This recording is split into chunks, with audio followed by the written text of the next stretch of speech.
Yes Pendidikan. Assalamualaikum warahmatullahi wabarakatuh. Puji syukur kehadirat Allah Subhanahu wa Ta'ala yang telah memberikan kesehatan berupa kesempatan mengikuti pembelajaran hari ini. Sebelum kita belajar, marilah kita berdoa sesuai dengan keyakinan kita masing-masing. Doa dimulai. Selesai. Sudah siap belajar hari ini anak-anakku? Tentunya sudah siap. Kalau sudah siap, tolong disiapkan buku, pulpen, dan peralatan lainnya. Pada hari ini kita belajar tentang kehidupan masyarakat pada masa pra-aksara. Sebelum masuk ke inti pembelajaran, saya mau bertanya kepada kalian, masih ingat materi kemarin? Tentunya kita belajar adalah kreativitas dan kewirausahaan. Kemudian saya bertanya kepada kalian lagi, pernahkah kita mengalami tidak mengenal huruf atau membaca? Tentunya kita sudah mengalami, berarti kita sudah melalui masa pra-aksara, yaitu hari ini kita belajar kehidupan masyarakat pada masa pra-aksara. Untuk lebih jelasnya, perhatikanlah penjelasan berikut. Kehidupan masyarakat pada masa pra-aksara. Dengan kompetensi dasar, memahami kronologi perubahan dan kesinambungan dalam kehidupan bangsa Indonesia pada aspek politik, sosial, budaya, geografis, dan pendidikan sejak masa pra-aksara sampai masa Hindu-Buddha dan Islam. Dengan tujuan pembelajaran, ada dua yang kita harus capai. Yang pertama, menjelaskan pengertian pra-aksara. Kedua, mengidentifikasi periodisasi masa pra-aksara. Pembahasan. Yang pertama, pengertian pra-aksara. Pra-aksara adalah zaman di mana manusia belum mengenal tulisan. Pra berarti belum atau tidak ada tulisan. Aksara adalah tulisan. Biasa juga disebut nirleka. Nir berarti tidak ada, leka adalah tulisan. Kadang kita juga mendengar kata prasejarah. Pra belum ada tulisan, sejarah adalah tulisan. Jadi setiap bangsa di dunia mengalami masa pra-aksara yang berbeda. Begitu pula hilangnya masa pra-aksara tersebut. Setelah manusia mengenal tulisan, maka berubah menjadi zaman sejarah. Pembahasan yang kedua, yakni periodisasi masa pra-aksara, terdiri dari dua, yaitu yang pertama atau A, periodisasi secara geologis. Periodisasi secara geologis dibagi 4 zaman. Yang pertama, zaman arkaikum, merupakan zaman tertua, berlangsung kira-kira sejak 2500 juta tahun yang lalu. Pada waktu itu, kulit bumi masih sangat panas, sehingga belum terdapat kehidupan. Yang kedua, zaman Paleozoikum, zaman kehidupan tua, berlangsung kira-kira sejak 340 juta tahun. Zaman itu sudah ditandai dengan munculnya binatang-binatang kecil seperti jenis ikan, amfibi, dan reptil.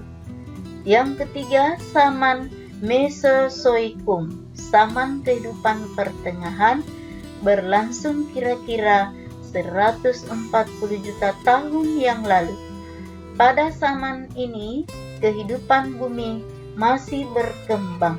Binatang-binatang mencapai bentuk tubuh besar, seperti dinosaurus.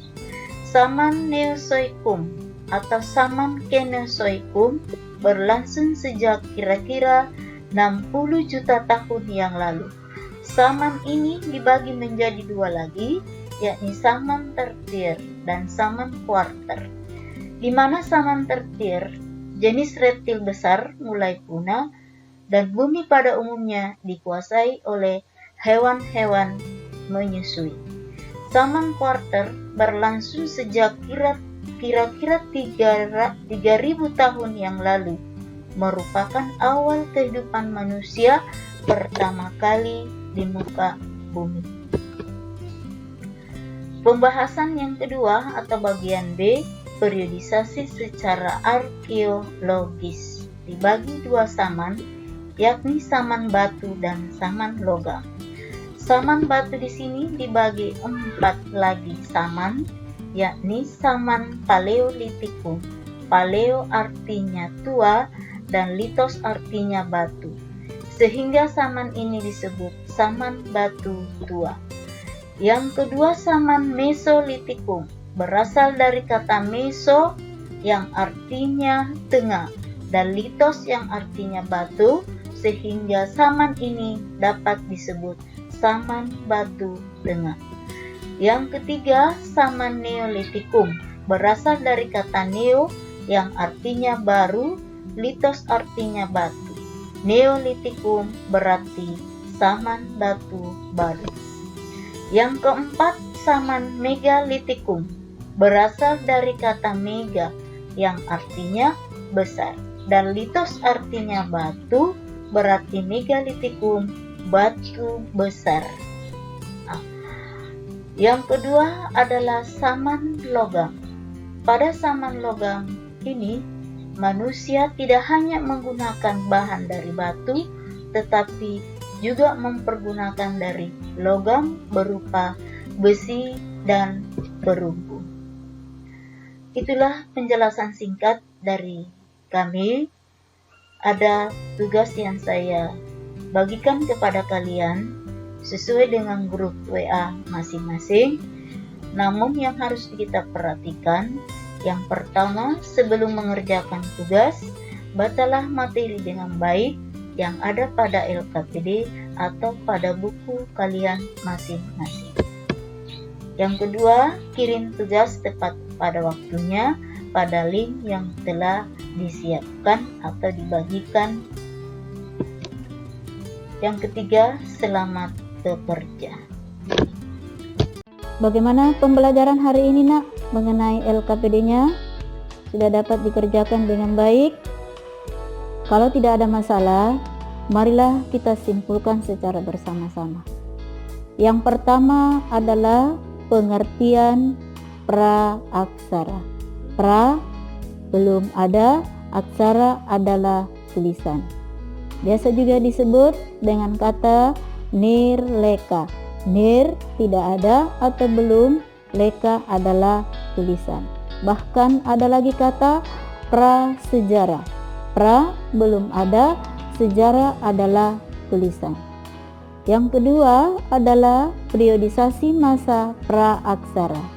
Terbagi dua masa, ada secara geologis, ada secara arkeologis. Periodisasi secara geologis terbagi 4 zaman. Yang pertama, zaman Arkaikum, kedua, zaman Paleozoikum, ketiga, zaman Mesozoikum, keempat, zaman Neozoikum. Di mana zaman Neozoikum terbagi 2 zaman. Ada tertier dan ada kuarter. Yang kedua adalah secara arkeologis. Periodisasi secara arkeologis terbagi 2 zaman. Yang pertama, zaman batu, kedua adalah zaman logam. Di dalam saman batu terbagi 4 saman, yakni pertama saman Paleolitikum, kedua saman Mesolitikum, ketiga saman Neolitikum, keempat adalah saman Megalitikum. Sedangkan saman logam, di mana manusia pada masa ini tidak lagi menggunakan alat-alat berasal dari batu, tetapi sudah menggunakan bahan berupa besi dan perunggu. Itulah kesimpulan pembelajaran hari ini. Ingat, pertemuan berikutnya adalah kita belajar tentang hasil-hasil kebudayaan manusia pada masa pra-aksara. Sebelum menutup pembelajaran, ingat protokol kesehatan, cuci tangan, pakai masker, dan jaga jarak. Marilah kita berdoa untuk menutup pembelajaran hari ini sesuai dengan keyakinan kita masing-masing. Doa dimulai. Selesai. Assalamualaikum warahmatullahi wabarakatuh.